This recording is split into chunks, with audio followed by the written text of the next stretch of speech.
Oh no. You'd rather deal with Lennox than take the body shot from Ray, right? Yeah. Oh, okay. I worked out that any dog that cuts me, I'll kick him so hard that, and even he bit my hand, I'll be like, I'll let him bite my hand just so I can get one in.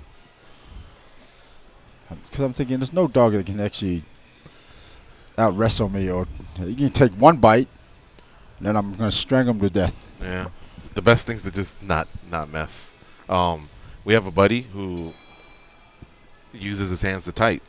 You know, that's his job. Right. And the family pet bit him, and he almost had nerve damage. So why even mess with it at all? Who's this? Oh, Mike Russo's our producer today. Oh, yeah? Okay. What happened to Danny? Finally get rid of him? He's taking some time, I guess. Oh, okay. This is Ray. That's the dog. That's George. 10 seconds. Yeah, he was tough, man. That's a big dog, too. Yeah. Yeah. Ghost, can you hear me? Oh, it's turn you on. That helps. This is your captain speaking. We are making our descent into Las Vegas McCarran Airport. On behalf of our crew, we'd like to thank you for flying MMAjunkie Airlines. Now please fasten your seatbelts and put your tray tables in your upright position because the descent is going to be a little bit bumpy. Alright, Junkie Nation, it's time to roll, baby, on MMAjunkie Radio with Gorgeous George and Ghost. This is what we doing while we do it, baby. All night long, we rollin'! Yeah! The MMAjunkie Radio revolution is upon us. Can you dig it? There's no escape. No escape.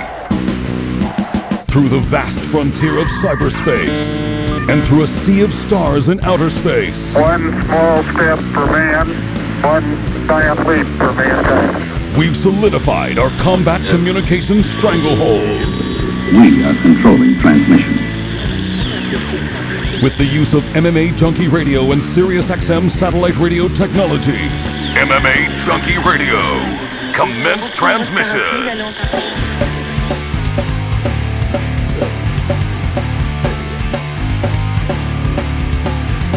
Live from MMAjunkie Radio HQ in the fight capital of the world, Las Vegas, Nevada.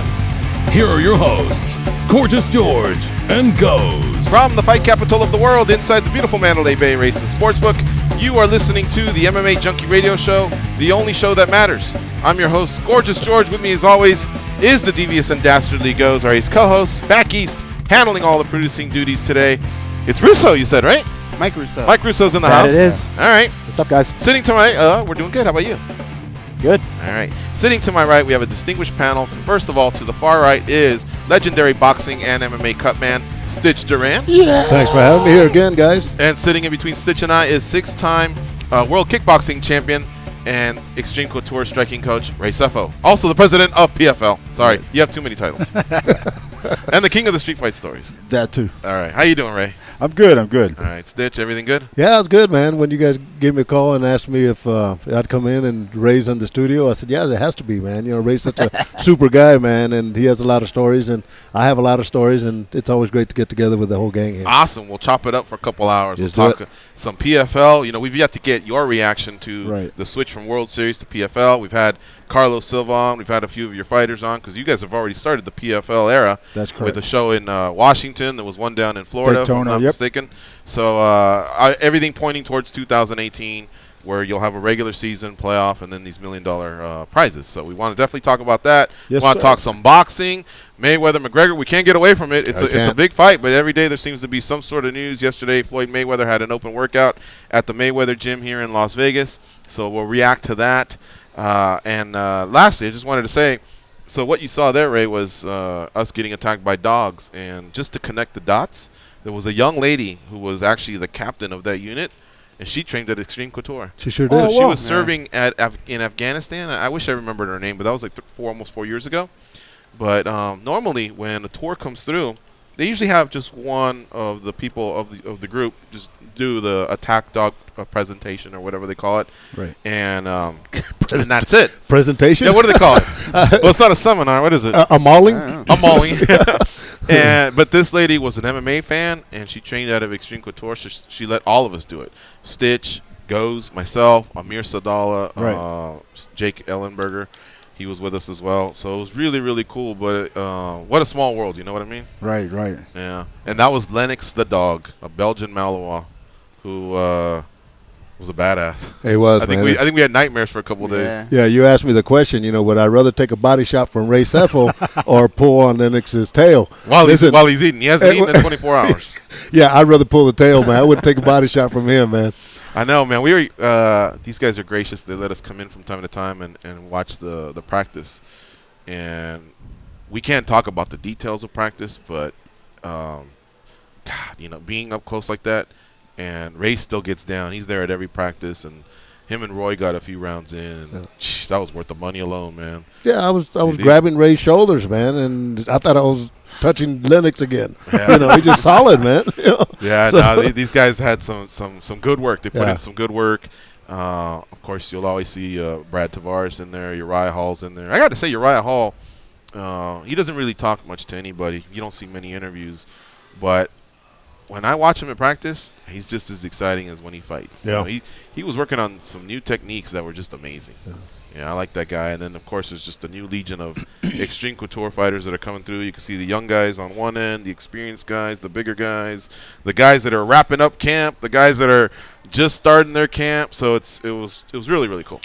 Yeah, we have, such a great atmosphere at Extreme Couture. We're very fortunate that everybody gets along well and everybody, is there to help each other. Like, again, I said, Roy's last 4 or 5 fights have been one of his sparring partners, and so again he's getting ready to fight in a month or so now. Yeah, so Javi Ayala. Right, in Bellator. That's right. Yeah. So, Uriah Hall. He's a stud. Great guy, and a guy that's really exciting to watch when he's moving around in the gym like that. Mm-hmm. Yeah. Isn't it crazy? Like the amount of names that were on that mat yesterday. And you're still missing Kevin Lee, right? You're still missing Misha still comes in. Yeah. Caraway. There's so many guys that weren't there, but go even off. Right. Gray Maynard. Gray Maynard. That roster is incredible. Yeah. Tim Elliott, Joseph Benavidez. They all go. I would almost say like you could probably go in every day and get your ass kicked and still get there's no way you can't get better with people like that surrounding you. Yeah, and the times I make my little cameos at Extreme Couture, everybody, you're right, it's an all-star cast, number one. Mm-hmm. But just to go over there, the relationship you guys all have with each other, it's a respect factor, man. And, you guys are there to improve each other and work as a team. And, that's what I like about Extreme Couture. Yeah, and then every now and then, Randy's in town, and so he comes in and trains with the boys. So, yeah, it's a great team. Mm. And yesterday you guys were teaching a technique, and it's so cool to watch how the game evolves, and so there's obviously different combos. And, unlike boxing, you can kick an elbow, and so there's things they're doing breaking off the clinch. There's things they're doing, according to spacing. But Ray was teaching one yesterday where there was options depending on the switch, the stance being switched, right? And not only somebody switching the stance on you, but where they place their foot. Ray was teaching a combo. But what I liked the most out of all of that, honestly, was one of the options was if he places himself a little bit too close, just throw the straight right. The opening's right there. Right. And sometimes it's just best to keep it simple, too, in the middle of a fight instead of thinking so much. Right. Basics wins fights. Yeah. We've seen that happen a billion times over. So every now and then you get something, dynamic, like a spinning hook kick or a kick to, a front kick like what Anderson Silva, does. And so every now and then there's something, again, like Anthony Patterson when he jumped off the cage. And the Showtime. Yeah. So every now and then you see things like that. But you also realize that once that happens, everybody's aware of it. Right. So it never, you won't see it happen again for a very long time. So basics wins fights. And understanding, your ranges and understanding where the guys, whether he's drifting out or drifting in. So those finer details can end the fight and win a fight like that, real fast, real early. And it is a science within itself, right? Just like boxing. Boxing is a science, and so is a mixed martial arts, and setting up punches. Absolutely. And working with Mike McCallum in his heydays, I learned so much of him because he would set up techniques 2 or 3 steps in advance and then set the guy up, and then come back with the technique that he was working on. Right, exactly. You know, I go back in the days when I was coming up in the rankings. I used to, watch Sugar Ray Leonard. To me, is my all-time favorite boxer. Me too. Just because he's such a super intelligent guy when he fights. He's a guy who can box and can fight. And the difference is, there's a difference between those two elements. Mm-hmm. But he's that guy. You know what I mean? And so, and I've heard Sugar Ray say this, Evander Holyfield, Lennox Lewis. I think I've heard Mike Tyson say the same thing, where boxing is the art of science. And when I was a young fighter coming up, I used to pay attention to what that meant. And it wasn't until later on in my career, well, kind of like halfway through my career, I kind of really realized what they were talking about. When I start putting things together, when I start setting things up, trying to read, be a step ahead of what my opponent is doing. So, yeah, it's like a chess match. Yeah.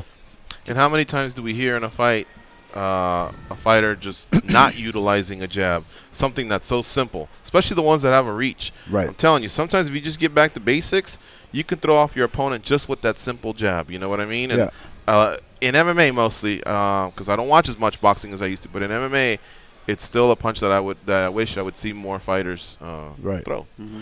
But even the thing is, Mike Tyson proved that it doesn't matter what size you are. That jab can. I mean, we've seen Mike Tyson close the gap with that double jab inside, and then right away he's ripping, bing, bing, bing, to the body, to the head, whatever.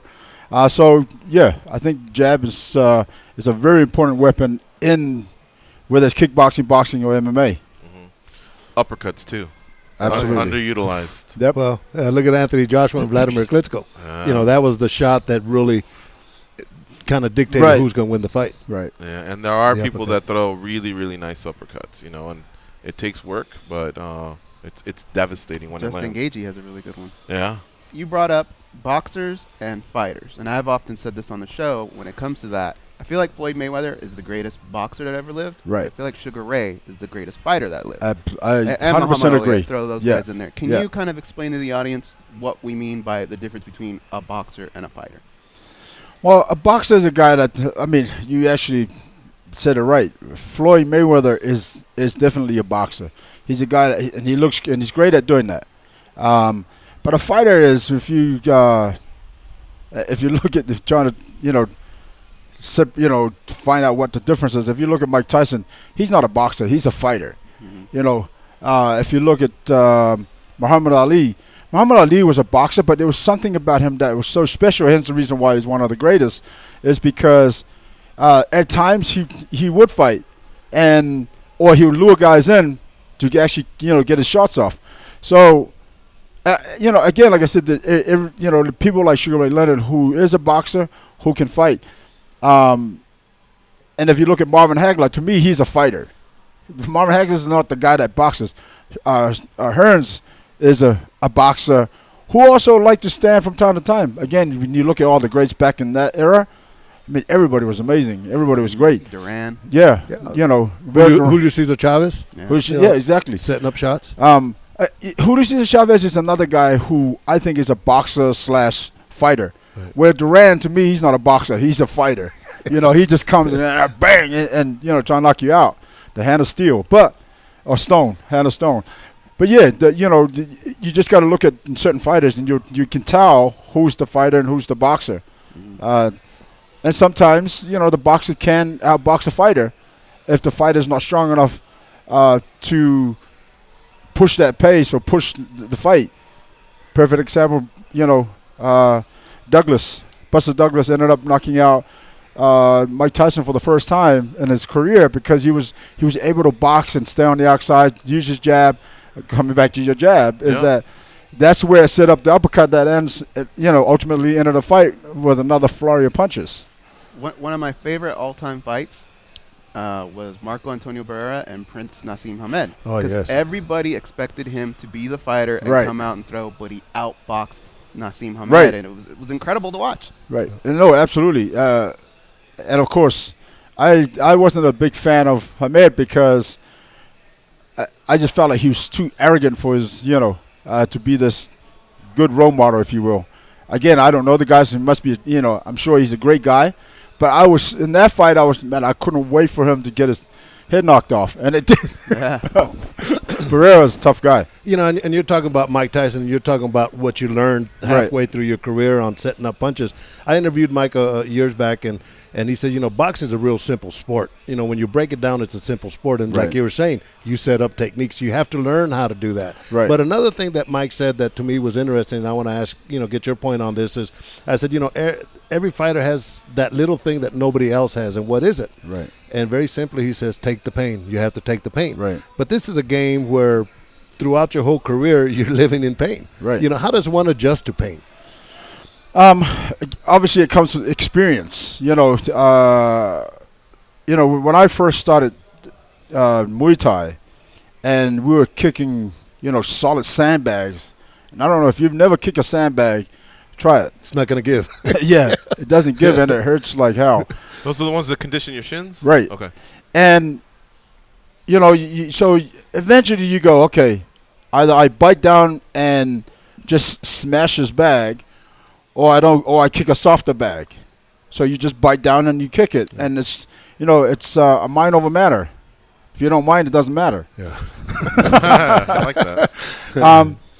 Yeah, and so, you know, obviously taking the pain comes with experience and understanding, you know, your own strength, your inner strength. And that's, again, a part where you can separate certain fighters, because you'll see a fighter that comes out and look dynamic, but as soon as the tough gets going, they start to go this way. Right. You know what I mean? And like you said about Mike Tyson saying that there's a special thing about every individual fighter. Absolutely. Yeah. Mike Tyson's specialty was because he didn't give a damn about anybody, and he was quick and strong. You know what I mean? Like, you never saw, I mean, every now and then you get a guy, a big boxer like Mike Tyson, who came out and suddenly destroyed the whole world of boxing in the heavyweight division because he was so fast and he was so strong, he was so quick to close the gap. And I love the way he angled out, and you never saw that in any other heavyweight. And he was able to do that, and that's what made him even, you know, more special. Of course, became a badass world champion. Yeah, and I had the chance to do pads for Mike a couple weeks, and I got to feel his power, man. Right. And, you know, the thing about it, he has short shots. Right. You know, but the last time I was in the studio, we had George Masvidal in the studio, and actually we spoke to him, and he was saying how he got his ass kicked in one of the trainings, you know. So, you know, knowing what these fighters go through, I wanted to get the in-depth reality of what it feels like. So I said, you know, when you're by yourself, George, what goes through your mind? And then, you know, manly, he said, you know what, I was taking a shower, man, and I started crying, thinking about, damn. But that just gave me the motivation to go out the next day and do a lot better. But in a situation like that, Ray, I mean, how many times have you been through your ups and downs and thinking, you know, is this game for me or is it not for me? Because I'm sure every fighter goes through that type of momentum. The truth be told, I've always been a guy that I've never questioned whether fighting was for me. But I have questioned at times where sometimes I'm walking out and I look at my brother, I'm like, why do we do this? You know what I mean? But it's more kind of like just to break the ice of the nerves and the butterflies, and, you know, so you can go out there and stay focused. So, but I've never questioned whether fighting was for me. But there are times where, and it's funny though, because this actually situation happened in the sparring in the gym. So I hadn't sparred for maybe 5 weeks, and so that morning I went to the gym, and a group of boxers turned up. And of course, you know, I come from a boxing background, so I love boxing. And the fighter is actually fighting in 2 weeks' time. So they turned up and they were, hey Ray, can we get some work? I'm like, see, I don't know how many rounds I can give you, because, you know, I haven't sparred for the last 5 weeks. So I jump in there, and he was just like going for gold. I'm okay. Well, so I you know, hung with him for 4 rounds. My nose was bleeding, and then they said, okay, we'll see you on Wednesday. So that Wednesday morning, I woke up, I had breakfast, I went back to bed, I woke up, watched the movie, ate lunch. I mean, that morning I prepared like I was going to a fight, because I knew he's fighting in 2 weeks' time, and I got to be ready to, you know, to give him work. Needless to say, so I go out there, I throw a couple of punches, and he again went at it. Bing, bing, bing. I was like, okay. So I threw a jab. He jabbed back. I slipped on his side, short right hand, short left hook. He was out cold. So on the mental aspect, you were prepared, huh? Right. Yeah. You know what I mean? But again, there are times where, because that Monday when I went home, I was smiling at him, but in my head I'm like, this dude tried to knock me out. Yeah. And yet he asked me for help. Mm-hmm. So when Wednesday came, I'm like, okay, I'm going to be ready when this goes down again like that. And it did go down like that. So sounds very similar to Connor and Maglianaggi. Exactly. I was thinking the same thing. Did you hear that story, Ray? Yeah. No. They trained. Paulie said that he felt like he was a little set up, where he thought it was going to be more part of the camp to prepare Connor, but instead he felt like an ambush, I guess. Right. But he took a week off because he had to go back and do Broner Garcia, right? Mm-hmm. I think it was back in New York. Right. Yeah, so he was commentating for Showtime. But when he went back, he said he got some road work in and wanted to be in shape because they knew they were going to do it again, and they did it again. And this time he said he did a lot better, than the first time. But he felt the same thing, like, hey, I'm here to help you, but you guys are turning it into something different. Right. Yeah. And again, these are Paulie Malignaggi's allegations. And then allegations, and I heard it from a very reliable source that when he got there, one of the sparring partners told him, you're being set up, brother, to go 12 rounds. Mm-hmm. And, on your second day, third day of sparring, you don't go 12 rounds right off the bat. And then, when you spar to work on techniques, not to get your head, well, the other thing is he's not getting ready for a fight. Connor is. Right. So, again, like I said, this situation with me, I hadn't sparred in 5 weeks, and he's fighting in 2 weeks. And I'm like, it's kind of silly. I get that, but at the same time, if you can see my nose bleeding, it doesn't give you an opportunity to continue to, throw bombs and try to knock me out. I mean, he didn't knock me out, but right to the final bell of the fourth round, he was throwing bombs to try and knock me out. That's what pissed me off about it, is because they asked me for help, and when I was willing to give them help, he was trying, he was teeing off, which is kind of silly, but it is what it is. What did he say afterwards when he came Nothing. to? He just nothing? Like there was no apology, there was no nothing. No, I mean after you KO'd him. Oh no, there was nothing. Yeah. Did he kind of get the message? No, because he was out cold, so I don't think by the time they walked out of the gym, because he didn't spar anymore. Mm-hmm. But half an hour later when they walked out of the gym, I don't think he knew what was going on. Did the camp say anything to you? Oh yeah, my coach at the time was like, "Are you okay?" And I'm like, "Yeah, no, I was just giving him some of the medicine that he gave me." Mm-hmm. Did he fight? Well, what did his side say? No, to you, he didn't fight. Was his side canceled it out? Was his side mad at you for knocking They him couldn't out? be mad because they knew what they did to me on Monday. Oh, okay. So they couldn't be mad, and they know what it's like when they're sparring. You know what I mean? So, I mean, if one of them got, but a lot of people are unreasonable too. Yeah, and you know what? If they got mad, I probably would have to knock all of them out. My man. And it wouldn't be just punches. I would have hit kicked them. Yeah. I remember when I was sparring, I was training in Jesse Reed's camp. Sorry, no. What's the head coach out of L.A.? Jesse. He coached. No. One of the coaches. You talking about Freddie Roach? No. Jesse. There's Robert Garcia. There's Freddie Roach. No, not the fighter. No. I can't remember his name, but anyway, boxing. Yeah, he's a boxing coach. Yeah. He trained many world champions as well. Well, Jesse Reed's the only one that popped into my head when you said that. It is Jesse Reed, right? Yeah. So, Jesse, one day, I was training at Jesse's camp, and Jesse said to me, "Hey, Ray, can you spar this big dude?" And the guy was like 6'8" or 6'7", something like that. And then come to find out that dude actually fought Tony Tubbs and beat Tony Tubbs. TNT.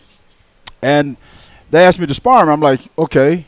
I'm like, Jesse, I have no problem giving him work, but I also know some of these guys. So if he goes hard, trust me, I'm kicking him in his head. She said, "Ray, you can't do that." I'm like, I'm just letting you know that I'm willing to give somebody work, but if he's trying to knock me out. And so we went, the guy threw a big bomb. I kind of rode with it.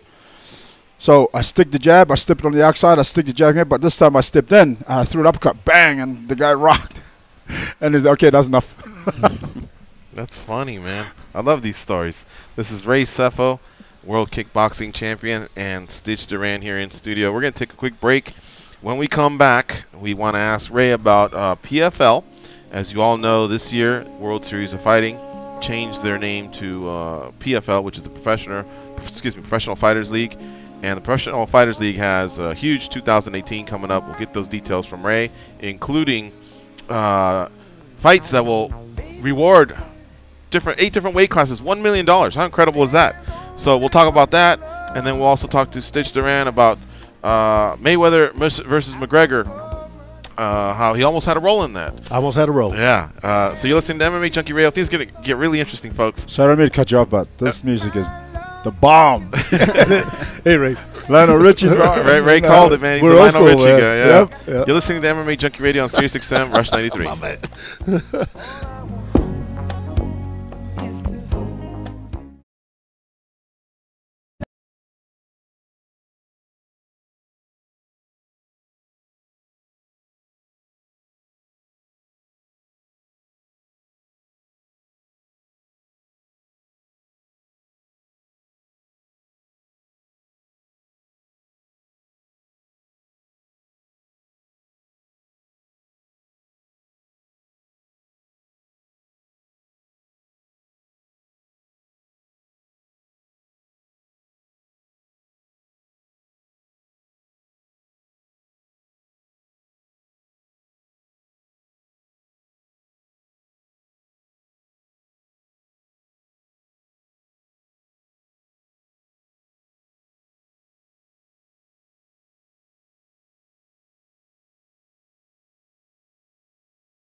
They were kicked off the set of The Fast and the Furious for being too loud and too good-looking. Once again, here's gorgeous George and Goes.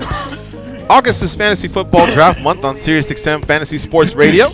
Listen to the best fantasy football analysts in the business to find out which players you need to draft on your team this season and learn strategies to help you win your league. Hear news from NFL training camps, player rankings, and projections, plus pick-by-pick coverage of live events every week.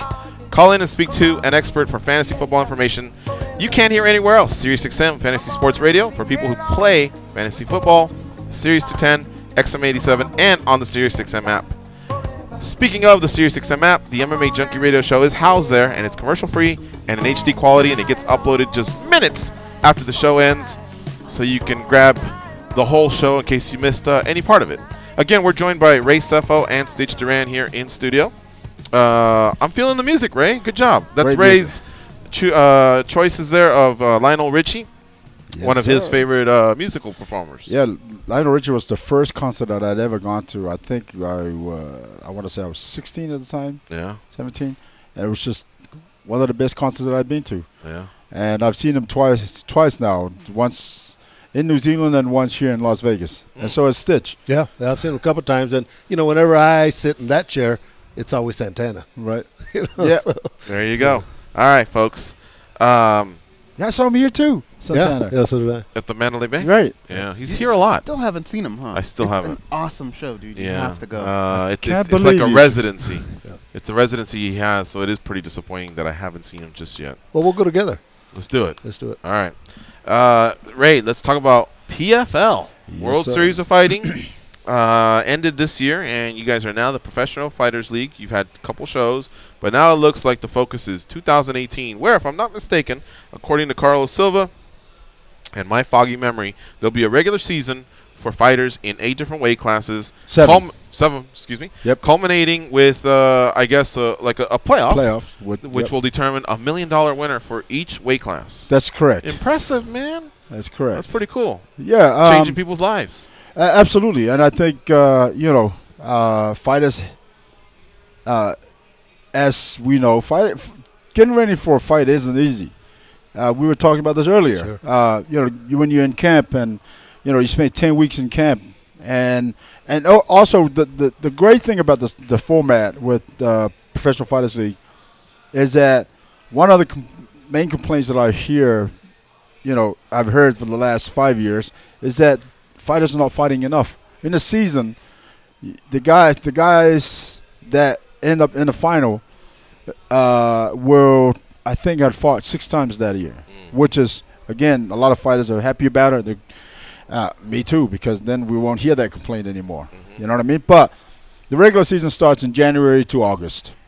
The 12 fighters will compete against each other in that time frame. Using like a point system, right? According to your wins and stuff like that. That's what I like. Yeah. I think that's going to That's make correct. It very resembles soccer, yeah. Yeah, because you're going to have situations where a fighter could be up on the scorecards, Right. but he may need those points from Right. a finish that will, it's going to make a lot of drama. Right. So the way it goes is that you get, I think it's 3 points for the win, 2 points for knockout submission, and the top 8 scoring points will then go into the playoffs, which is the one-night tournament.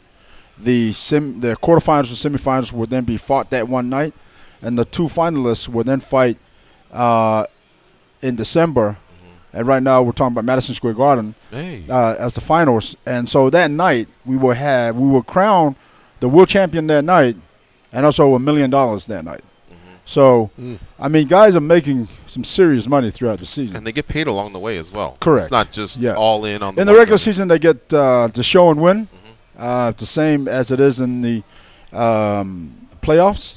But in the playoffs, it's a little bit different because that's the tournament format. Right. And so, and then at the end, I mean, 2018 Professional Fighters League PFL is going to make 7 fighters that year a millionaire, and so, and that's going to continue throughout the years, and I think. So 2019 would be the exact formula you did in 2018. A Correct. new season, a new tournament, exactly. another $1 million. Right. Now, can the same people that participated in the first year participate in the second year? That is correct. Yes. Now, who came up with that concept? Because it's a pretty nice concept. Yeah.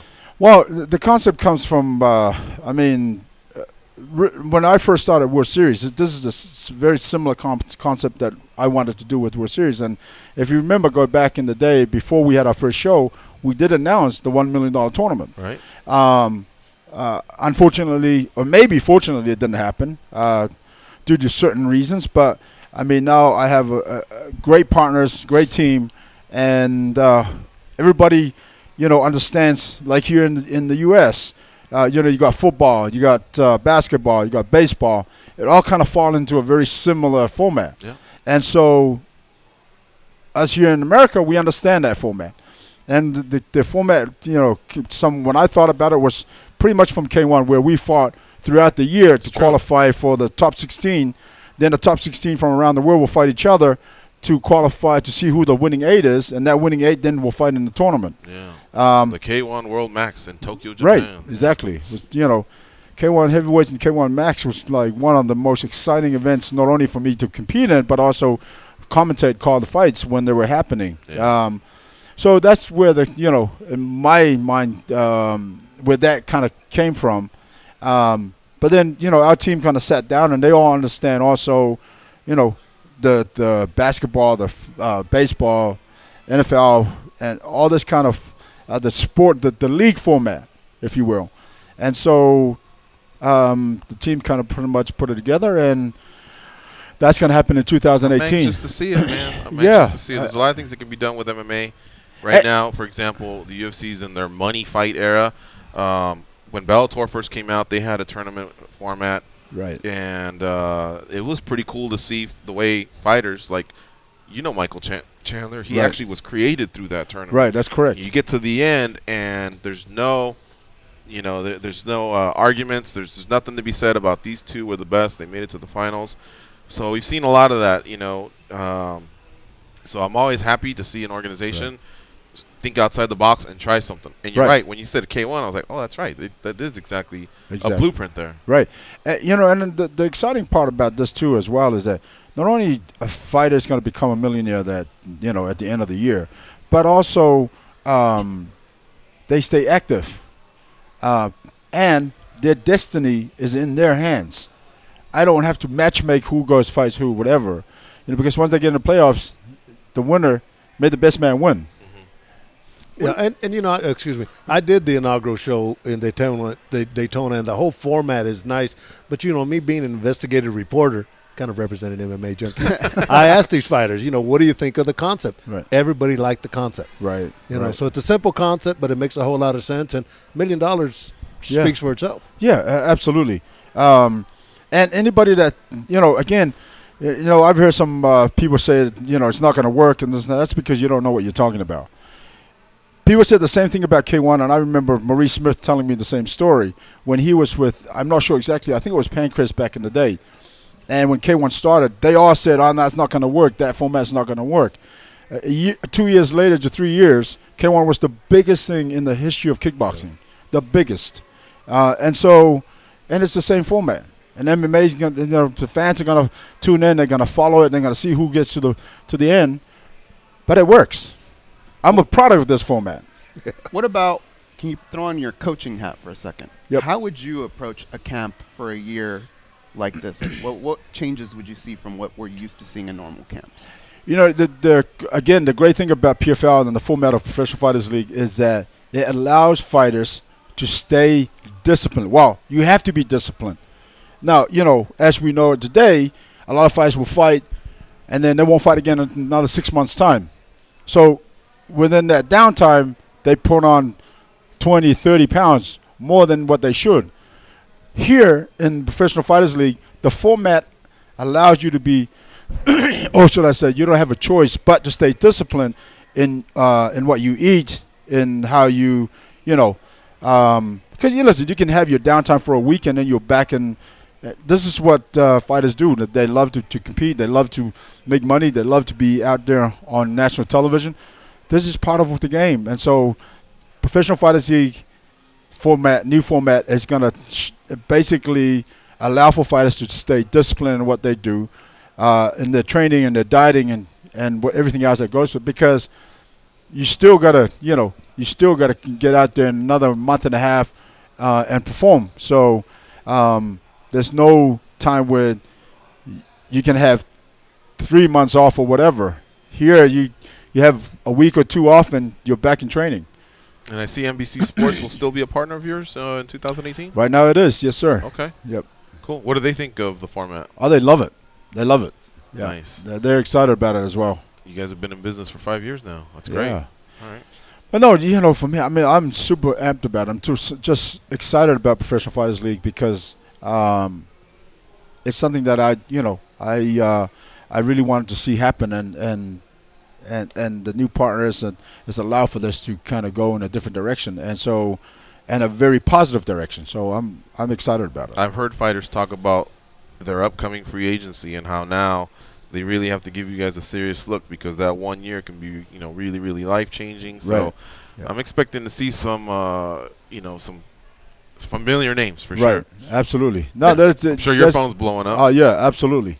I mean, I'm getting hundreds of emails every day from all over the world, and so it's fun. It's amazing. Go ahead. I was gonna say it's got to feel good for a fighter to know that your destiny is in your hands, right? Right. In other places, rankings don't always make sense. The right guy isn't fighting the right guy. You could do everything that your coaches tell you, be great to the fans, but you just may not get the fights that you want here. The destiny's in your hands, and that's got to be a good peace of mind for a fighter. I would Right. imagine. Absolutely. And and also because you're in the same league, and you guys are all competing for the same thing, you get an opportunity to also kind of watch the other guy's strengths and weaknesses. Mm-hmm. And now it's up to you to, as a fighter, to be creative in what you do with that kind of information, and how do you, approach that and add that to your game.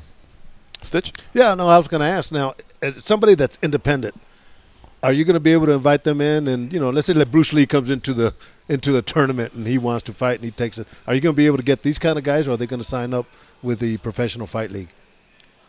When you say independent. Yeah, they just come in and say, you know what, I'm fighting out of Russia. Right. But I'm an independent, Right. Are you going to be able to involve these guys in there? Yeah, absolutely. Matter of fact, I just signed the two champions out of Russia, a light heavyweight and featherweight.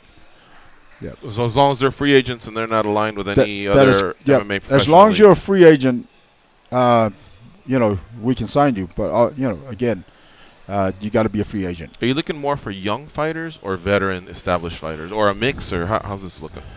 It's a mix, and obviously, and the other thing, I just to all the fighters that are listening, at least 50% of the emails I'm getting are fighters that had just turned pro or looking to turn pro, or they've had 4-0. Unfortunately, in where it is, because it's the top 12 guys for 2016, not 2018, and then moving forward to be top 16.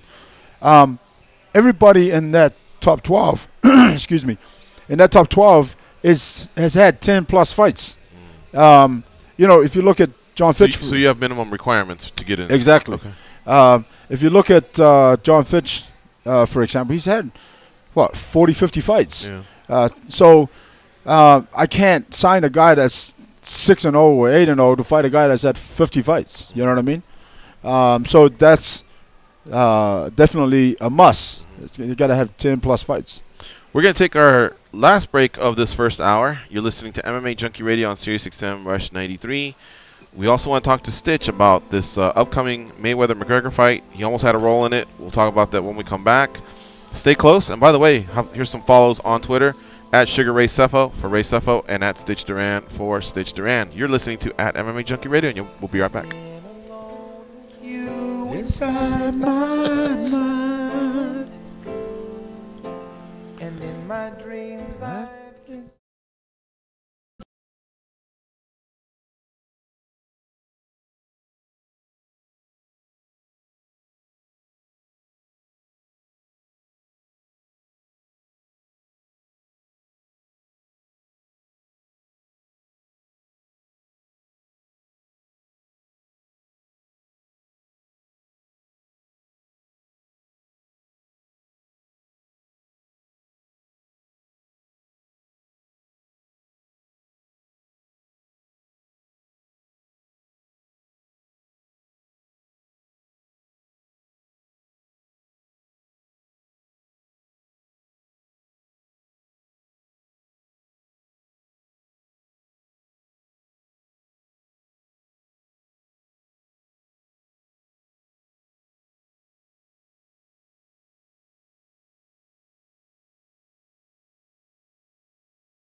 Thanks.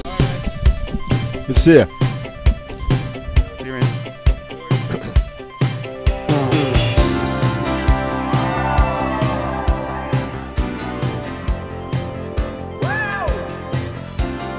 Yes, people, we are live on MMAjunkie Hey, Radio idiot. with Gorgeous George. Yeah, you. Can you And please Ghost. tap that rather Of course. large fellow on the shoulder and tell him it's time for more MMA Junkie Radio with Gorgeous George and Goes? Thank you. Are you a passionate sports fan? Are you interested in today's baseball games, NFL training camp news, off-season hoops movement, and the upcoming Mayweather-McGregor fight? If you answered yes to any of those questions, then the Vegas Stats and Information Network is for you. Listen to SiriusXM Channel 204 for live updates on all the action and to find out where the smart money's going. It's the Vegas Stats and Information Network right now on SiriusXM Channel 204. And by the way, just to update anybody who plays fantasy football or all you Cowboys fans, that's what you get when you draft somebody that trudges on that line, that legal line, the moral line. Ezekiel Elliott is suspended for 6 games. So suck on that, Cowboys fans. Have fun with that one. That's going to hurt, man. That's your starting running back out for 6 games.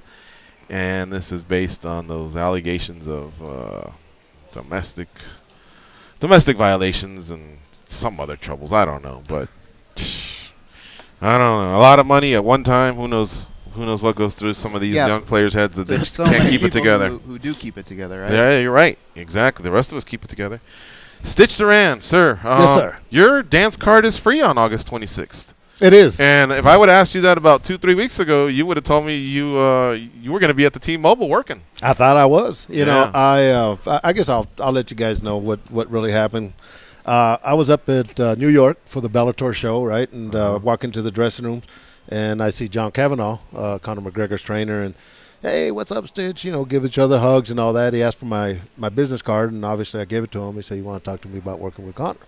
So I said, yeah, definitely interested. So I go and I do my thing. For the Mayweather match. Yeah, for the Mayweather Right. fight. Yeah, so I go and do my thing, and, I come back in the dressing room to wrap somebody's hands, and he's there, and he's warming up his guy, just finished, and he tells me, he says, I call Conor, and Conor likes the idea. So he says, the guys will get a hold of you, his management team. And they did. So we sat there and we had a nice conversation, and one of them were the details of what they wanted from me and all that. And I had told John that I had, like 4 dates already scheduled, and I asked him if he wrapped hands. He said, well, not for boxing. As well, okay, I could do that anyway. So I met with the agent. I spoke to the agent, and Would this be the Paradigm guys? yes, Audiotar? yes, Okay. yes. Well, it wasn't Adi. He was out on vacation. I It see. was one of his guys, Okay. and so I talked about sponsorships, and am I available to have sponsors? And he said, I don't see that as a problem as long as they don't conflict with Conor, which Right. is great. And Right. I had some hookups with some pretty serious sponsors, right? Oh, wow. And then I asked about a couple tickets, and then he asked about a price, and I said, well, that I don't know, because this is a horse of a different color. It's nobody's ever been in this position, but boxing, we normally start working at a base of about 2%. So, we talked, and he said, all right, we'll get back with you. So I got a hold of my attorney because this is pretty big, right? And we sent out a fair proposal, and So this would have been, just to kind of like recap a little bit, this would have been you, because Conor's been here for about a month.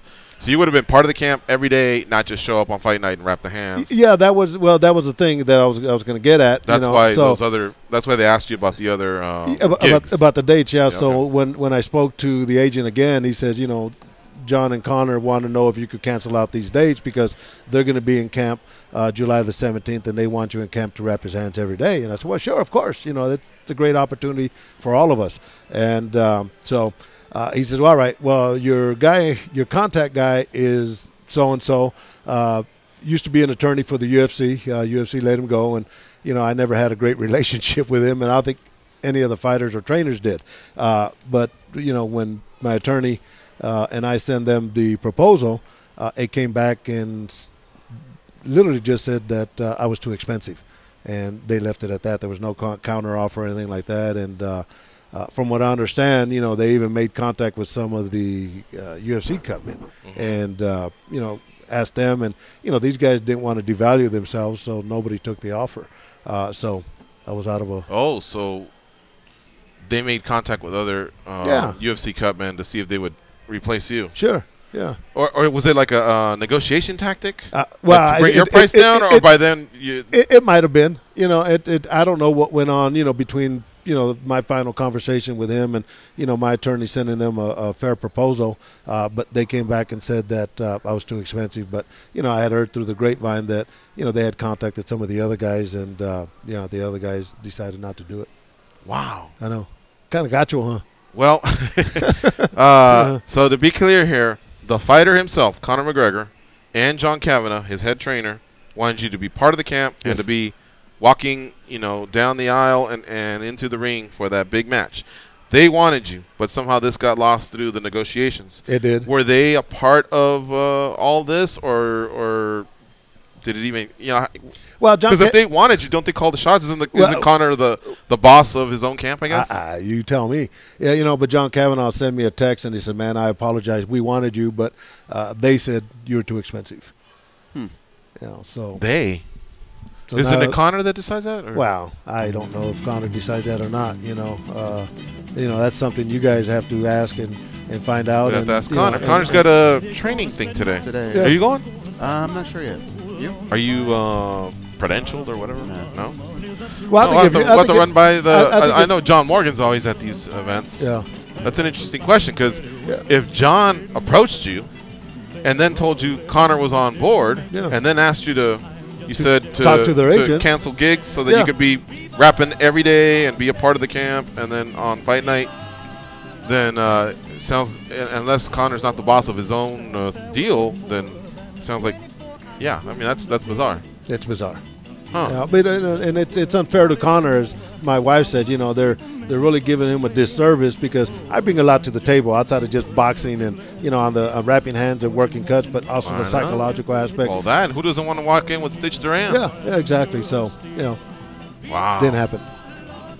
And that's going to be such a big moment. Yeah, it's unfortunate, Stitch. Yeah, well, sorry it didn't work out. Yeah, me too. All right.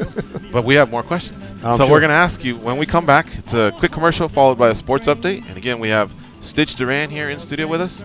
And we also have Ray Sefo in studio with us. Plus, we're also going to talk to Chris Van Heerden, who has sparred with Conor. So we'll talk to him about that when we come back. Keep on the run, I'm gonna have me some money. Cost me my very last dime.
routines and the presence was fitting. It was I, the abstract. And me, the 5-footer. I kicks the mad style, so step off the Frankfurter. Yo, Fife, you remember that routine?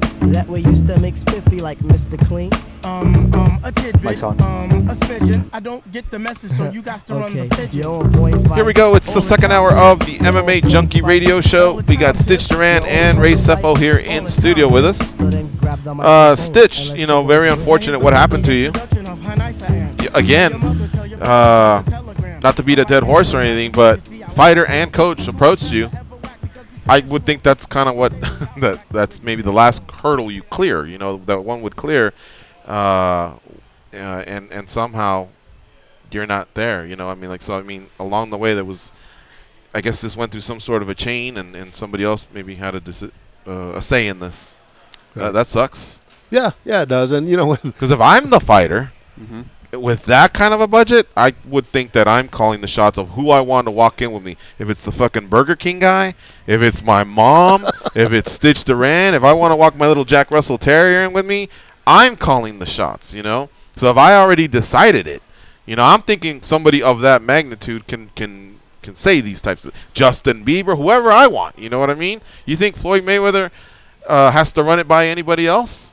No, that's Hell it. no, right? Whoever he's walking in with, he's calling those shots. Maybe it's it's you know, it's lucrative for him. Maybe it's some sort of a financial deal, or maybe it's just his friend, his homie. I don't know. If there's a rapper that wants to rap as he's walking in, whatever. But it's his decision. So that's why all this kind of just doesn't add up, I guess. Doesn't make sense, you know. And you know, I had a nice talk with John, and you know, I told him, you know, here's what I bring to the table, not only as a cut man, but you know, on the psychological aspect. But I look for kinks in the armor, like when Andre Ward fought Kovalov. I was in the dressing room, and I saw him getting his hands wrapped, and I saw him putting the gloves on, and you know, I saw him when he told Tony Weeks during the instructions that Andre hurt him in the stomach with his shoulder. So I go and I report that back to Andre Ward, you know, and then he had a problem putting the gloves on, so he had to get the second pair of gloves, and they had to bring him in from ringside, and the lady from HBO says, we're walking in 5 minutes. So I go told Andre Ward, I see that. I said, look, he's going to go in there cold. So, you know, work on that body. And those are the benefits that I bring to the table, you know, and I'm here to win. Yeah. Aside from protecting his hands, for 45 days of the camp that he's been in Vegas, you know, wrapping him, tending to his cuts. You know, people get cut in camp too. Sure. You know, people can hurt a knuckle or whatever.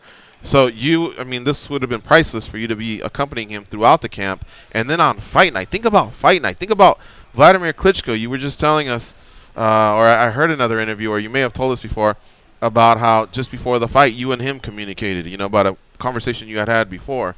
You know, I know Andre Ward, I think, has asked you in between rounds a quick thought, you know, of anything that you may see or whatever. Sure. I mean, those are years and experience of boxing that he could have pulled from, you know, in such a big fight, and he's not going to have that. I mean, I don't know what cut man he is bringing to you. Yeah, it's Tommy McCormick. Okay, so I don't know. A guy from Ireland. Yeah, you know, I met him when we were in Germany at the International Cutman Association. So I don't know much about him, but all I know is I don't think I've seen him in the high-profile fights I've seen you. Right. Well, I was surprised that they reached out to MMA cutmen, because it's a different game, right? For a cutman, now you're possibly going 12 rounds. You have to be ready for those type of things. But what I've heard, the biggest difference with boxing cutman and guys who strictly do MMA is working the swelling, because the swelling over 10 or 12 rounds can get up, and you have to know how to work that, correct? Well, and that's another benefit you just said. That's another benefit of having Stitches, because not only he's been in the big fights in boxing, he's been in the big fights in kickboxing, but he's been in big fights with MMA, so he knows the game. One of the best in the game. And the doctors know his work as well prior to the fight. Absolutely. And this is a commissioned state where you've done a lot of work, so they're already going to be familiar with what you can do for a cut, you know, or swelling, and that can mean an additional 3-6 minutes, you know, a couple different rounds. Sorry to cut you off. No, and that's a good point, because that's another thing I told John. I said, you know, number one, this is my home base. So, you know, I know the doctors, I know the referees, I know the inspectors, and they know me. And, you know, the thing about it, you ask any top referee, they always look at the cut man to see whether he's capable of giving that fighter those additional rounds, and they know that I'm highly qualified for that. I know you missed out on a lucrative payday, but does any of it hurt that just because the magnitude of the fight? You know. Well, it's I think to me maybe the handling of it all. What stings the most? Well, it doesn't sting. I've always learned to prepare for the worst case scenarios, and I never count my money till I actually have money in my hand. Mm-hmm. You know how this game is, right? But it's more of whoever made the decisions are not really giving Conor a fair chance to win a fight, and then you look at it as are they doing it for the money, or are they doing it for him to give him every opportunity to win a fight? I read a comment where they were talking about they're not using a boxing coach because the comment was, well, there's been 49 coaches that have fought against Floyd Mayweather, and they're 40, and they've all lost. To me, that's not a very, very smart analogy. But a couple of them have flustered Floyd, for sure. One took him to a split decision. So there have been trainers that, it's not like he's just whitewashed everybody. There have been fighters that have had certain moments and certain successes against Floyd.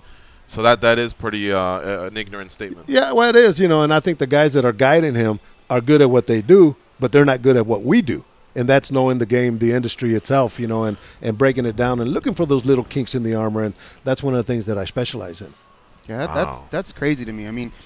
Even if they can come in with a good game plan, but anybody who watches boxing, there's a lot of adjustments that get made, and they get made every round. And I think you need a boxing mind to be able to make those adjustments and see those things. Yeah, no, you're right. Plan A, B, and C, right? Yeah, absolutely. The whole team has to be a whole.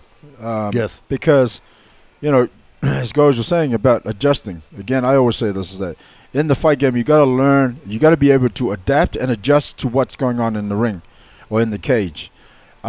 As much as the corner guys, the coaches and the cutmen, they also have to adjust and adapt to what's happening. When the fighter comes in and he's cut, and then suddenly, they got to stop that cut. They got to, change the game plan a little bit here and there. So, yeah, I think it's their loss, but it is what it is, I guess. It is what it is, yeah. Yeah. I still I said it already, but the fact that the fucking fighter and the coach approached him, you know what I mean? You're telling me what happened in New York, what was approved, and yet somehow someone has the power to and I can tell you, I haven't chimed in on this story, but I can tell you there was interest from the managerial side of this. So again, up a certain pipeline, someone else may have chimed in or whatever, but Conor seems to me a pretty independent, strong human being, sportsman, businessman, who arrived at a decision, and a damn good one that was brought to him by his coach, who he definitely trusts. Why all of a sudden did it not become a good idea? Yeah. That's the bullshit to me. Well, that's the questions that have to be asked, and I'm sure you'll get some bullshit answers. But for being too expensive is definitely not a good answer. Yeah, you were saying. You revealed some stuff here that I guess we haven't heard in the past, but I know in the boxing circles, the 2% of the cut, man, is the fair fee, the fair price that's out there. So, this is a big money fight, and a lot of big money's being thrown around, but. Again, you're not the Burger King guy. You're there to work. You're there to work for a whole month. You're there to work on fight night, and to preserve his health, to give him the best chance to win. There's a value to that. Yeah, and then that small percentage of that 1% was definitely not even 2% because I would have been. You didn't even go with the 2%. Oh no, not at all. How can you go with 2%? And he's making what, $75 million? That's just not. What was that, 150,000? Yeah, that's just not realistic. And it goes more than that. I think if you look at your figures, it's a lot more than that. It's $1.5 million. There we go. Oh wow! Yeah. Oh wow! Yeah. So I would be crazy to even ask for that, and it wouldn't be fair. Yeah. But what I asked him, to spend 5 weeks. I'm not the accountant involved in all this. to be be in camp 5 weeks, and at his beck and call whenever he's ready to. Because from what I understand, he's training at all these different hours to be ready on standby, and just go over there and meet him at the gym. That was a fair price that I asked. But the other thing I just realized, it's not even just about the cut, and then him being part of the camp. He's got to tape his hands every day. Yeah. Whether it's twice a day or once a day, you still got to tape his hands. Yeah, I just realized that part of it as well. Right, and so he had to cancel. You said 4 gigs. 4 gigs, yeah. And then I asked him. I said, well, I canceled these gigs. Am I going to be reimbursed? Well, I don't think the Conor camp will do it. Luckily, I picked up. I went to China a couple of weeks ago, and I called them back, and they were just making the flight arrangements the following day. I had sent another cut. I was going to send another cut man, and I called him up and let him know, and he understood. So I did go to China, and then I did a show last weekend. But boxing, I had boxing this weekend. I canceled that one out, and then on the 25th, the Bellator up in upstate New York, canceled those out. Yeah. And what I know we touched on this a little earlier, but what happened with Paulie? Do you even think Paulie should have taken that gig, being that he's going to announce the fights? We had Al Bernstein on the show. Kevin Iole was here, and I asked Al, and he pleaded the fifth. He really didn't want to say, but I mean, somebody who would not have a problem with it would probably just answer. So that was an answer in itself, I guess, if you read into it. But I just thought, I mean, it's unfortunate what happened to him. But at the same time, him probably getting involved, I didn't know if that was a good idea to begin with, because he's calling the fights. Well, I think it was ingenious as his part, if you want my honest opinion, because unless he's planning for a fight later. I don't think that's not going to happen. No? Okay. This right here, this matchup right here is could probably be the one and only time it's going to happen. So what was the ingenious part, though? Well, the ingenious part is that he does commentate for Showtime, right, and he is going to be one of the guys on the booth. So for him to be able to give the fans, the listeners, the inside, the behind the scenes stuff. Right. But you were talking about this guy that came in and tried to knock your head off, and it's a respect factor, and you just don't do that to a guy that's a two-time world champion and disrespect him. Right. And I know Paulie, I know him well, and he's a man of integrity, and nobody wants to be disrespected. Look what you did. No, you knocked the guy out. Yeah. So yeah, that was a shame in itself. And he was saying that he was staying at a crack house and what have you not. And I spoke to another reliable source, and they told me that his trainers, Connor's trainers, are staying in a mansion. So you got all these fighters in this one house with no cable and one car. Not even even Netflix? Not even Netflix. Yeah. Internet? Yeah. Like the cabin in Russian 4? Or, I mean, Rocky 4? The Russian cabin? Yeah, kind of like that. Playing chess all day? Maybe so. Wow. Yeah. And then another reliable source I got yesterday is that Dana called this one guy. He's asking for sparring partners. And on behalf of Connor. On behalf of Connor, and but why would Dana be doing that? I mean, what does he know about boxers and sparring partners? So they're doing everything the wrong way. And then you look at it, is it for the money, or is it really for Connor to go out there and win a fight? And I know Connor, through his mental stage, he wants to win. Right. But he's a young kid. 4 years ago he was broke. Now he has all this money and all that, and he's grabbed MMA by the throat. He's definitely taken, he's handled that part right, but it seems like he's botched the boxing part of it. He's still a young kid. The young career that he's had, Absolutely, And I think he could have at least prepared himself a little bit better. Now, one guy he won't be calling is our next guest. His name is Chris Van Heerden, and Chris and Connor actually sparred about a year ago, and so Chris is going to join us now to talk about that experience, and of course maybe get a prediction on the upcoming fight. Hello, Chris. How you doing? Good morning, guys. I'm pretty good. How you all doing? Doing great. Thank you for joining us here on MMA Junkie Radio. You're on with George and Goes, but we also have two distinguished co-hosts today. We have boxing and MMA legendary cutman Stitch Duran and six-time world kickboxing champion Ray Sefo with us as well, and we're excited to have you, sir. Well, I'm honored to be on your show and to be amongst you guys. Thank you for having me. Awesome. So, you probably heard the last couple minutes there while you were on hold. We were just talking about this big fight. It's happening here in Las Vegas. And as much as we want to get away from it, because we really are an MMA show, 95% of the time, our biggest star in the sport is actually going to boxing, and that's all everyone wants to talk about. So I know that at one point in time, you and Conor McGregor actually – what do we call each other? What do you guys call each other? Two guys that sparred each other, or were you actually sparring partners? I would like to put it this way. I don't like to be referred to as a sparring partner, because the reason for that is I wasn't brought in, and I wasn't paid. I merely did this by my own decision. When I was approached to help Conor, I made a choice whether I want to help him or not. So I made a choice of helping Conor without any payment. Didn't ask him for one dime, because I knew how this would lead up to me being a South African, being newly based in America. I knew I had to get my name out in the public. And so as a marketing aspect, I looked at it and I was like, you know what? as much as I'm helping Conor, he's helping me. So I'm not going to charge him, and I'm not his sparring partner. I'm just going to be willingly move around with him and assist him, out of the best out of my heart, because I knew at that point he was getting ready to fight Nate Diaz in the rematch. So I knew that's why I needed a southpaw. And also at that very same point, that is when the whole McGregor-Mayweather talks really got serious. So I knew that if I jump on this train, that my name would get out there. So I just helped Conor, and that's how it all came together. All right. This was about, what, a year ago? And how many times did you guys spar? Yeah, May 1 year ago. May 1 year ago. We sparred on 2 different occasions until I got, like I want to say, until I got stabbed in the bag and done wrong. But almost the same as Paulie. They sparred twice. And this is why they only sparred twice. The same with me. And I'll tell you why.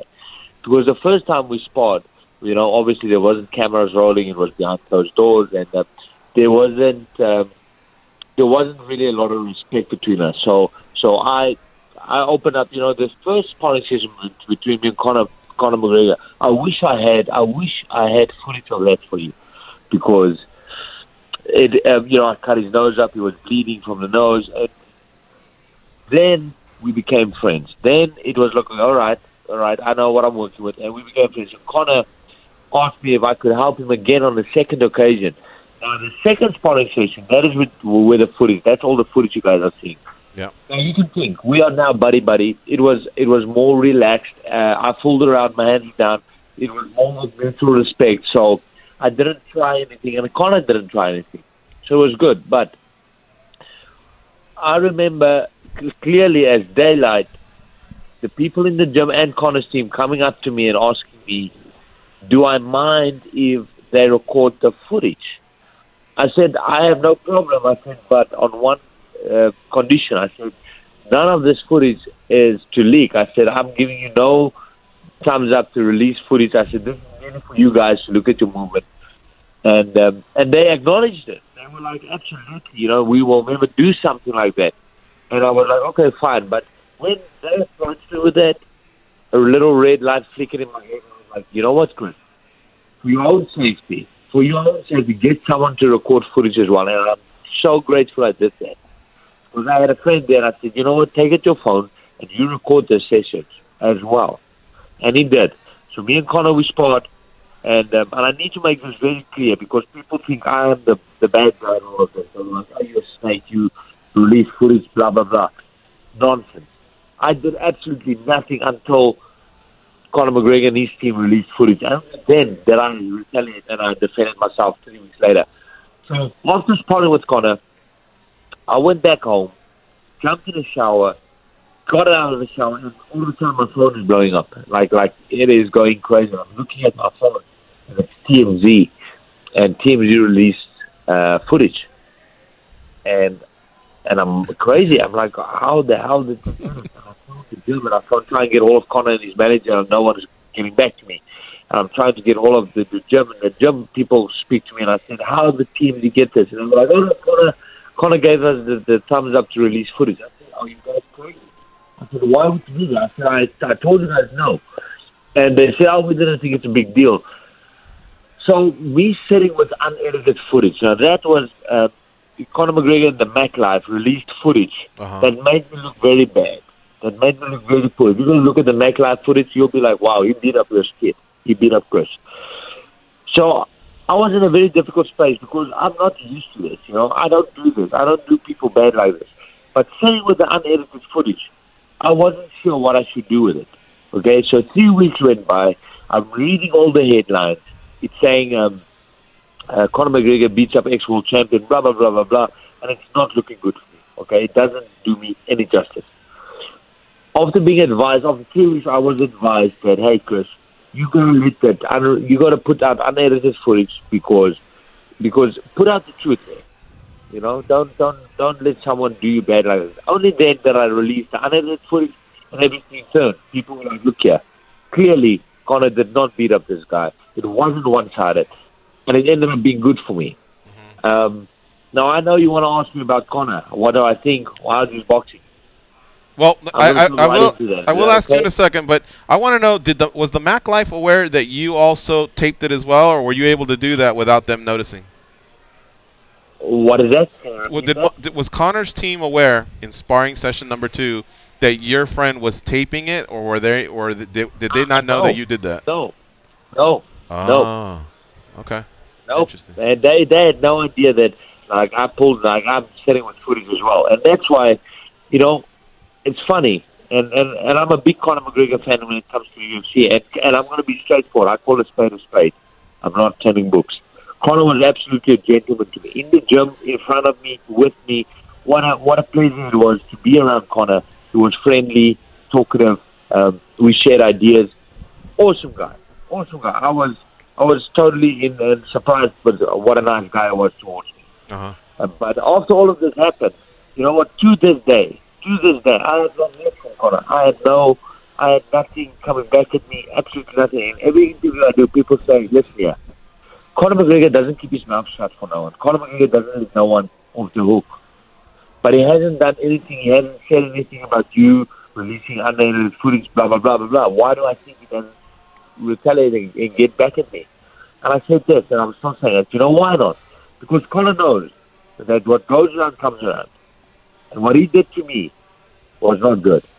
And what he did to me, doing me bad the way he did it after I thought the world of him, he knows that it was only going to backfire him. And that's why he's not doing me, not attacking me, because he knows he's done a bad thing towards me. All right, we're joined by Chris Van Heerden, folks. We're talking about a couple sparring sessions last year with Conor McGregor, which I'm sure you've all seen, the couple different versions, one from Conor's camp and one from Chris's camp. So we're talking about that. And Goes, what do you have for Chris Van Heerden? Well, Chris, you're right. We were eventually going to ask you, how did things go down? I guess, but my question in particular is, was there anything surprising about him in sparring? Yeah, you know what? Conor had a little bit of a boxing background in earlier days.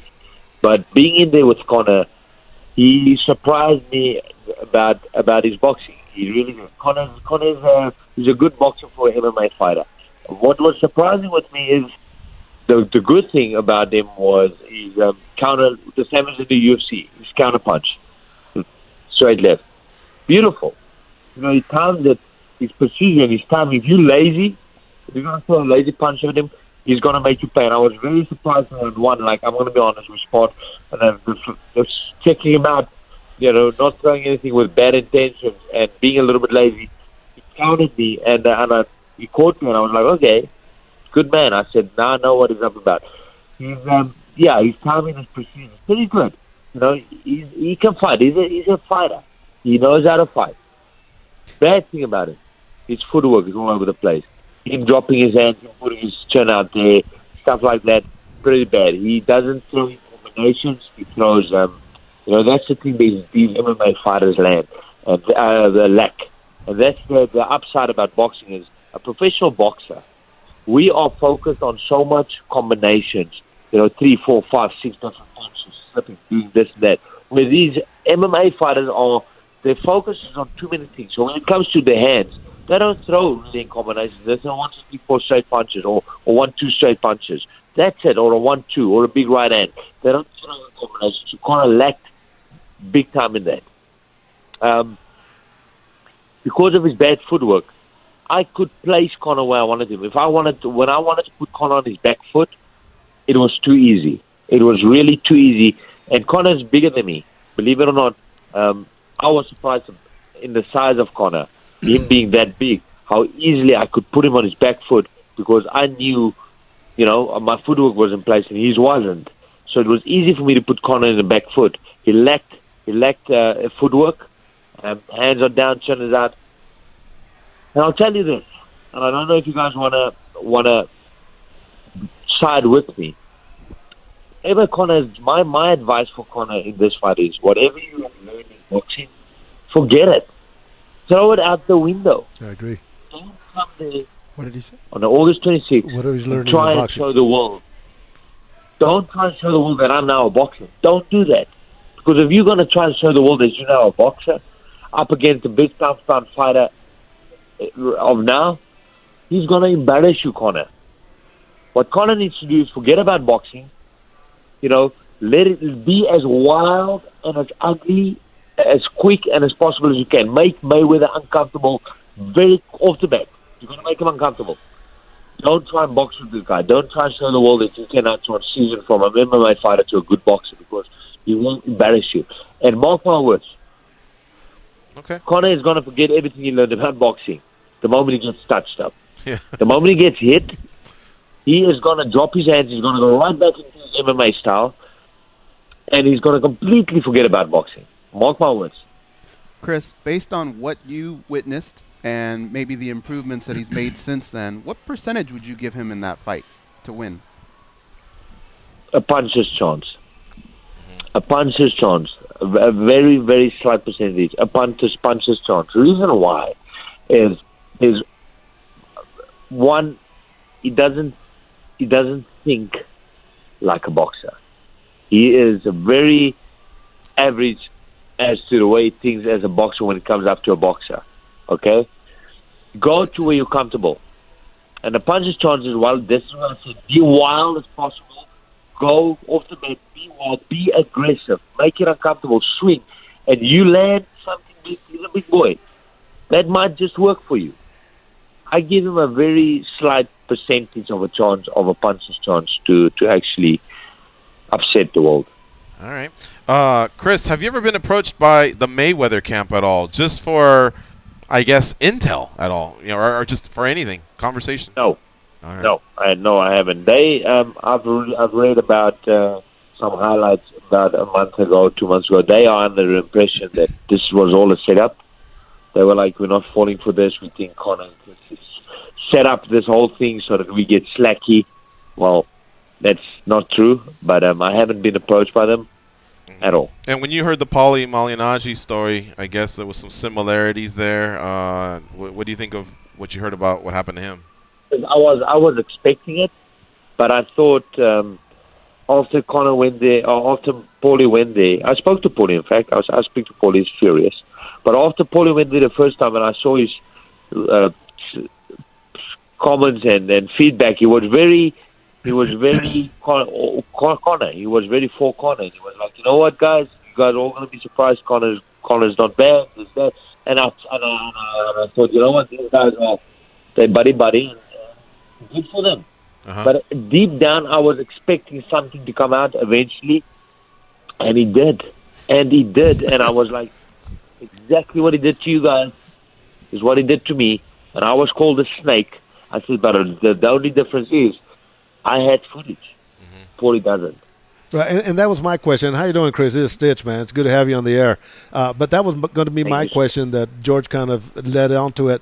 When you did hear what happened to Paulie, which was quite disrespectful, did that kind of get your juices flowing and thinking, you know what, I'm not the only one? Yeah, absolutely. I remember when all of this came out, I was shocked. I was like, damn. I said, a big part of me, and this is going to sound ugly, but a big part of me was relieved, because I was like, I'm not the bad guy in this. Yeah. I'm not the bad guy in this. This guy's just showing his true colors. I said, he's done it again. I said, but this time, I hope the people can open their eyes. These big Conor McGregor guys that's so blown up to them can just open their eyes and see that, hey, Conor is actually, he's in it for himself. And he's going to do whatever he's got to do to make him to sell this fight and make it look good, and he doesn't care about anyone. And I was furious, because I like Paulie, and I know Paulie, and I speak to Paulie, and I was like, you know what, you're doing me bad, it's fine, but Paulie, respect the man. Yeah. Just show him some respect. He came there to help you and give you advice, and then you're doing bad like this. To answer your question, man, I was fueled up. Yeah. How do you think the fight ends on August 26th? Okay, between round 3 and 6. Between round 3 and 6, TKO Mayweather, obviously. Between round 3 and 6. Might be a KO, because Mayweather is pushing for that 8-ounce gloves. I don't know if they were sanctioned. Do you guys know if they were sanctioned? No, that's going to be decided on August 16th at a hearing by the Nevada State Athletic Commission. Okay. Conor's camp is pushing for international judges. Mayweather's camp's pushing for 8-ounce gloves. Conor has already said he would approve 8-ounce gloves, but of course we know that they're fighting at 154 pounds, where they use 10-ounce gloves. So, that'll be decided in about a week. Hey, Chris, I agree. Okay, and I think, Mayweather's pushing for these 8-round gloves because he wants to knock out McGregor. And you guys got to know, usually Mayweather walks in, he fights at 147, right? Because that's the last few years he fought at welterweight, 147. And he would come in at 146 at weigh-in time. This fight has changed at 154, so that means Mayweather's not going to come in at 146.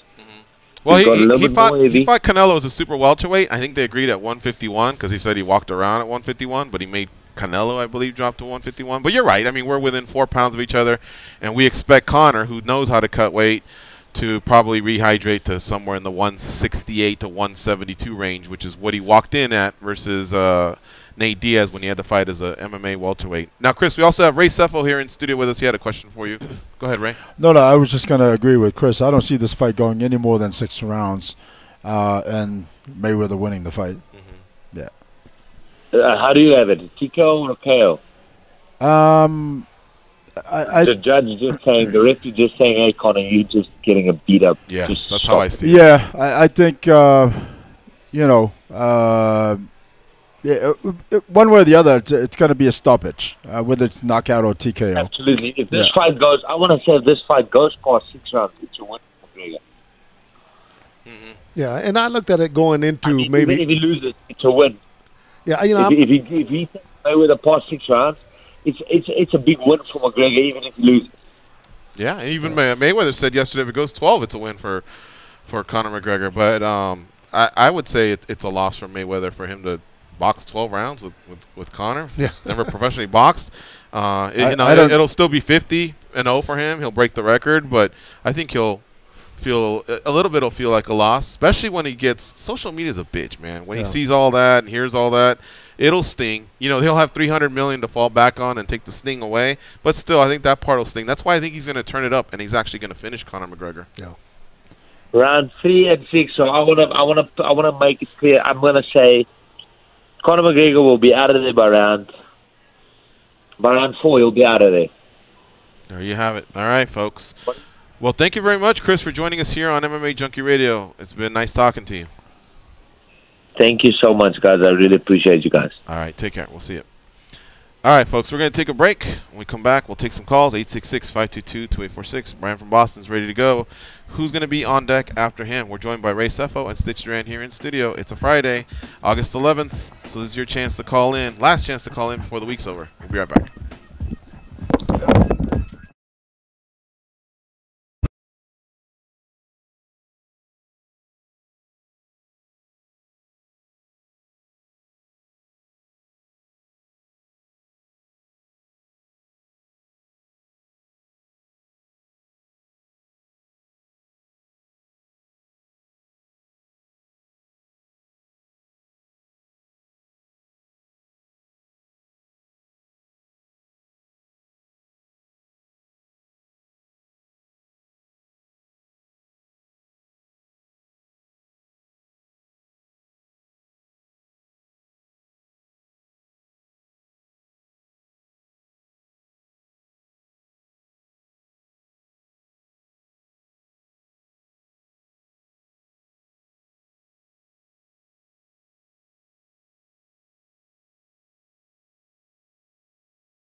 Lyrics to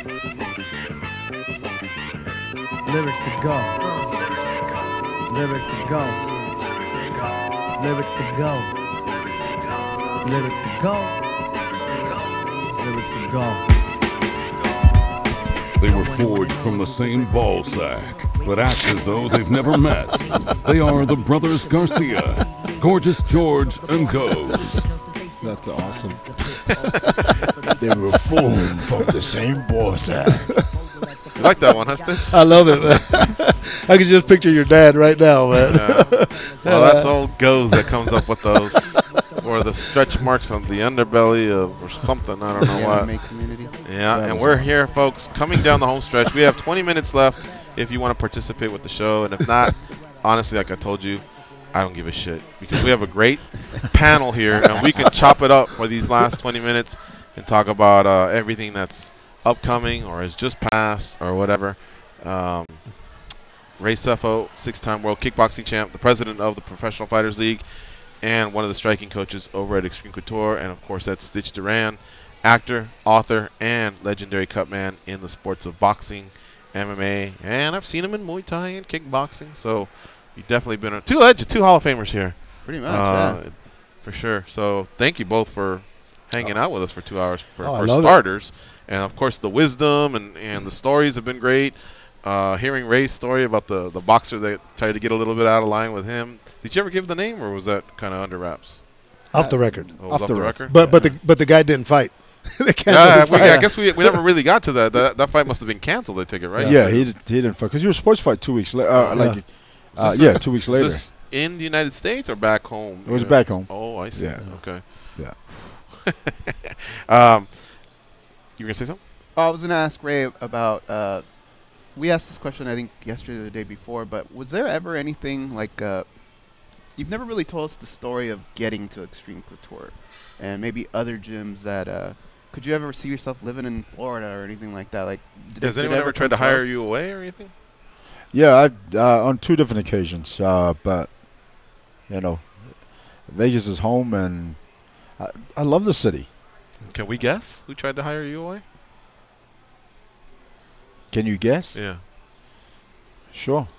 But if we're right, you have to say yes. Okay. But if you just don't want to tackle it, say, nah, let's just drop the subject. All right. I think the Black Zillions tried to hire you. You know why? Because they had a guy that was throwing around a lot of money. And if you'll recall, the strength and conditioning coach, I forget his name. Jake Bonacci? Jake Bonacci, yeah. He got hired by them. Right. So obviously if somebody from Extreme was on their radar for that, then perhaps – no, I don't know if this would have been pre-Henry Hooft or as a compliment to Henry Hooft or what, but that's just a guess. That's one guy I knew that was throwing around some dough. Not a bad guess, but the answer is no. The answer is yes and no, because it's actually within that realm of, Black Zillions, but it wasn't the head man himself. Okay. Yeah. All right. You worked with Vitor at one point. Yeah. Yes. Yeah, there you go. You keep in touch with him? From time to time, yes. Yeah. Is it hurt feelings when fighters just kind of drift away from their coaches, or do you fall back more on the great memories versus the bitter ending, or most of the time is it a bitter ending? Like, what is all that like? I'm not that coach. I'm, for me it's like, and I know this throughout my own career. There was a point where I just realized that it was time for me to move on, and so I formed my own team. So I'm not a coach that try and hold people. I tell my guys all the time, when you feel like I can't help you anymore, let me know, and I'll help you find somebody that can help you. If you still want advice on anything, I'm more than happy. You have my number, blah, blah, blah. I'm not that, I'm a very open-minded coach. You know what I mean? And matter of fact, when I'm trying to remember who Vitor fought. Oh, when he was getting ready to fight Gigan Musashi. He had called me and wanted me to come out and train him for that fight. Unfortunately, I couldn't because I had Brad Tavares in camp as well, and I think I had 4 students in camp that were fighting around the same time. So, I told him that I would have loved to, but I can't unless he wanted to come out here. But so I had to camp somewhere. I think he ended up going to Canada. TriStar, wasn't it? TriStar. Yeah, I think he ended up going there. Yeah. Well, you're a bigger man than me because I would be polite like you. Oh, well, too bad it didn't work out. But as soon as they walk out the door, I'd be like, man, I hope that motherfucker loses.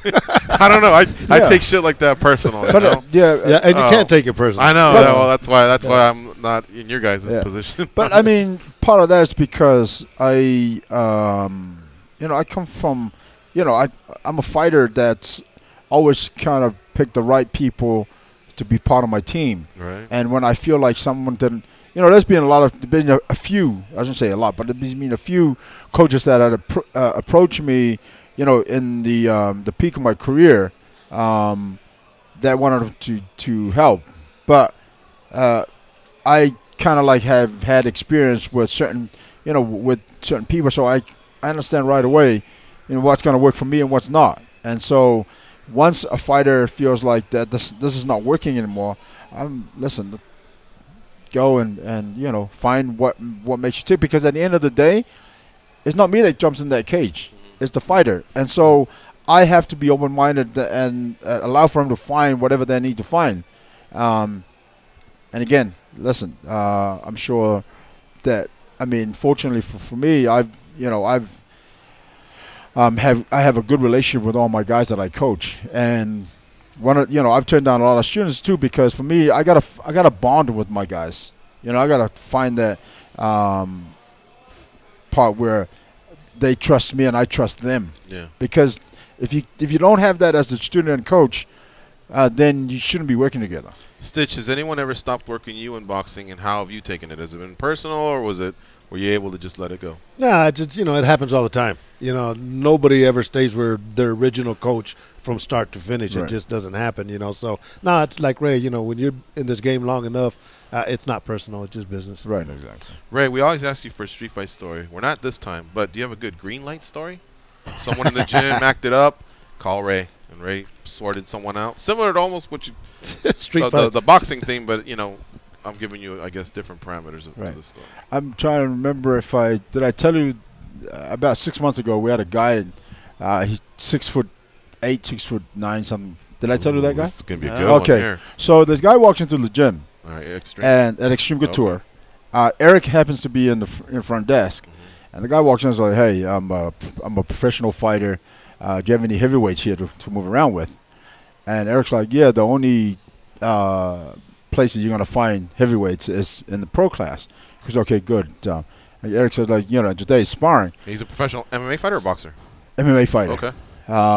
And he said, "Okay, good. Now, I have my gear, blah, blah." So he comes into, we're warming up. Now we did some drillings, and then the sparring's about to start.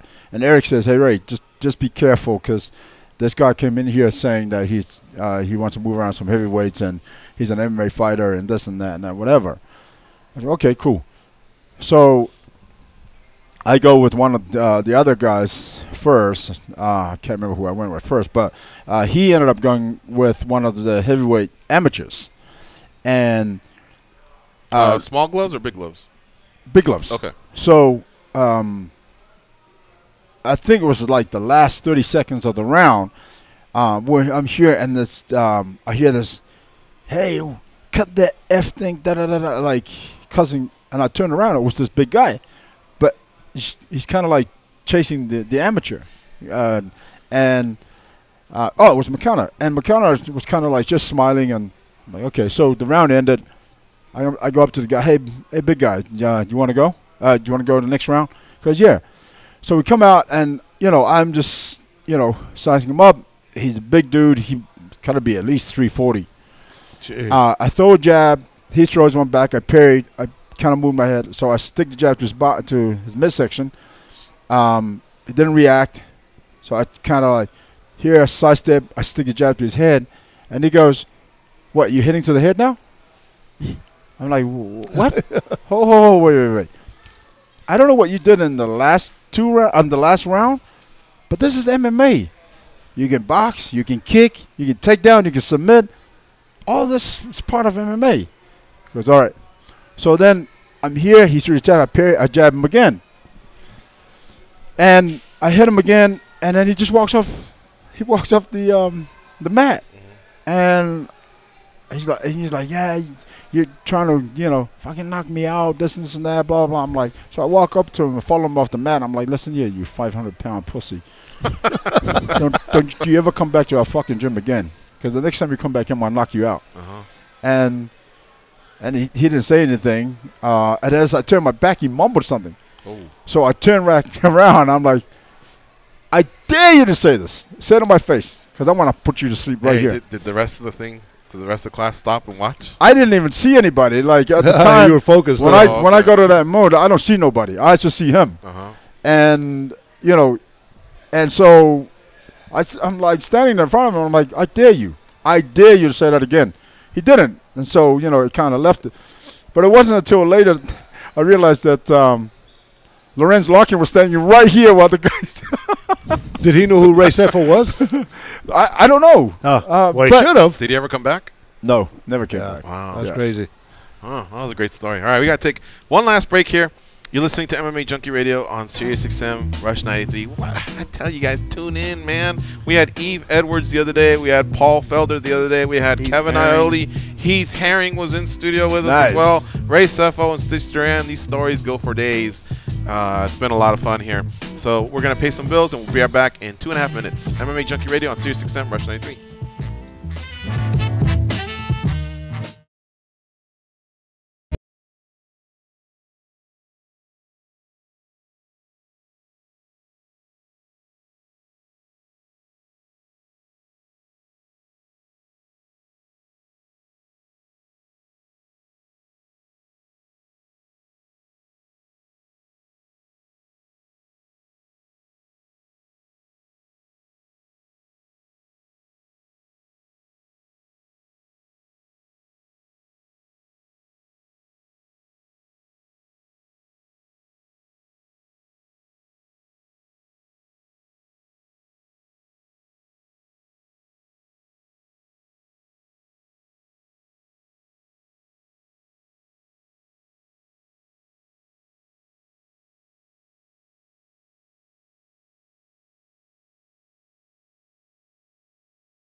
Blah, blah, blah. Here are those two dummies, George and Goes.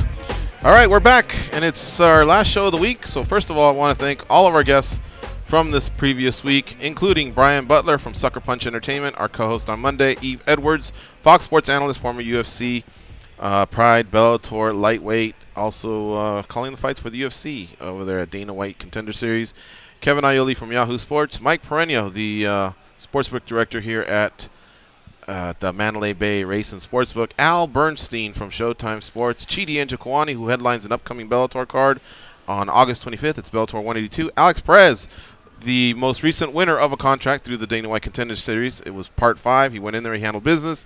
Heath Herring, former Pride and UFC heavyweight. Georgie Karakhanyan, Bellator featherweight, on that same card as Chidi Njokuani. And, of course, our guest today, Chris Van Heerden, Ray Sefo, and Stitch Duran. You can follow Stitch on Twitter at Stitch Duran. You can follow Ray on Twitter at Sugar Ray Sefo.